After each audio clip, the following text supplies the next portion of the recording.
So this is in 1987 that this happened, this incident. It was wintertime. And this was the first time in life where I realized that if you call to the universe, sometimes it will help you. And I started telling all my friends, yeah, I'm gonna start karate. And I didn't even know if karate existed in Denmark. Denmark's a very small country. Copenhagen at the time was probably about 1 million people, and I'd never seen a karate dojo in Denmark. So I started talking to friends, this and that. My older brother, Tony, he's like, oh, hey, one of my friends used to do karate. So his friend came over, gave me the uniform, which we call a dogi. And I put it on, and it just felt natural.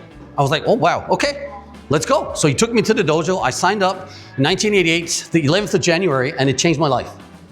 It was the pivotal point of my life where I, for the first time, took a stance to never run away from myself.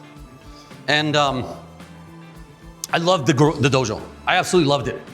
I went there every day, and they were only open in the afternoons, but I would like finish my homework and straight after school and finish homework, I'd go straight to the dojo. They had this space where you could train for yourself. They had a little weight room, and then they had the official dojo where the classes were going on.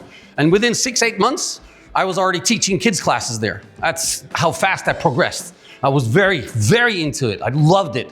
And at about 1.5 years in, I was kicking the bag, and one of my senpais, the seniors, he comes over to me and says, hey, Nick, you're like those uchideshis in Japan. You're always training in the dojo.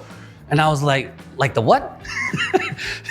Remember, this is before the internet. So there's really no information. Like probably a fax would come into the dojo from the headquarters once every 6 months or something. So we're just training in Denmark.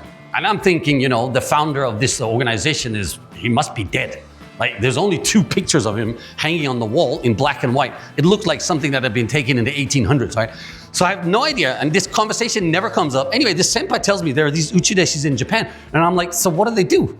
And he says, well, they live at the dojo for 1,000 days, and they train with Mas Oyama, God Hand. And I was like, no, he's alive? And so I was like, wow, for that just blew my mind, right? And he says, yeah, and rumor has it that there is no foreigner who has ever completed this 1,000-day training course.